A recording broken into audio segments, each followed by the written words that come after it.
Saudara, tim Direktorat Reserse Narkoba Polda Riau bekuk 13 tersangka peredaran narkotika jaringan internasional.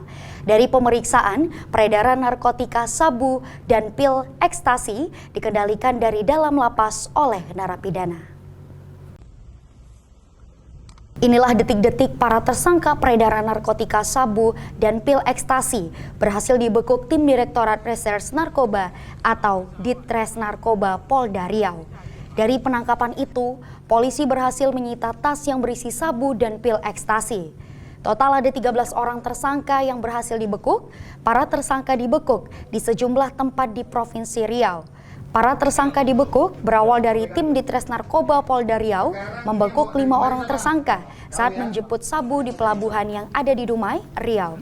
Sabu tersebut rencananya akan dibawa ke Sibolga, Sumatera Utara.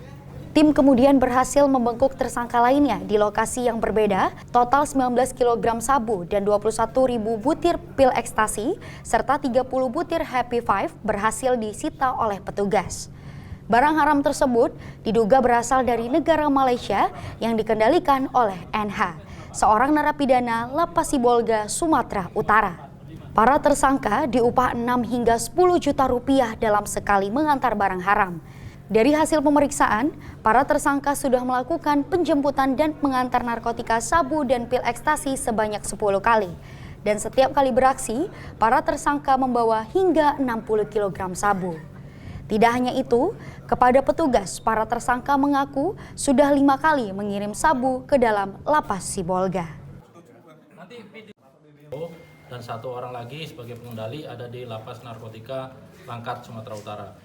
Ke-14 tersangka ini mempunyai peran masing-masing, dan yang paling besar adalah ada 5 orang yang kemarin TKP di Dumai.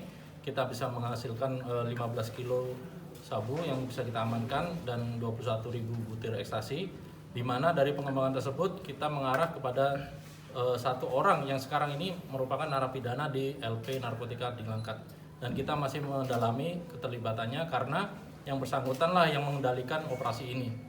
Barang-barang ini berasal dari luar negeri, dari Malaysia yang masuk ke perairan Dumai dan kemudian diedarkan sampai ke Sumatera Utara. Dalam kasus itu, polisi masih melakukan upaya pengejaran terhadap seorang pelaku yang sudah ditetapkan sebagai draft pencarian orang. Para tersangka dijerat Undang-Undang Narkotika dengan ancaman maksimal 20 tahun penjara atau hukuman mati. Sawino Ardi, Kompas TV, Pekanbaru, Riau.